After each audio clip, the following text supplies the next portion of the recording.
نبينا المختار خير الأنبياء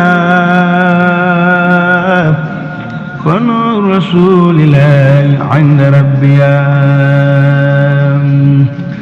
نبينا المختار خير الأنبياء ونور رسول الله عند ربيا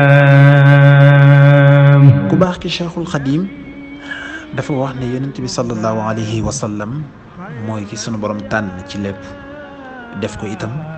muy ngën gi mboolem yonent yi di seen tànneef moom yonent bi sallallahu alayhi wa sallam it mooy leer ko mbooleem ñi sunu borom mos a yónni lépp lu ñu am ci mbaax ak ci leeru yonent bi sallallahu alayhi wa sallam de lañ ko amee loolee mooy lu màgg li nga xam ne moom la sunu borom baaxee xeetu yonent bi sallallahu alayhi wa sallam di jëm ju tedd ji wa nur rasulillahi inda rabbiya nabiyina al-mukhtar khayrul anbiya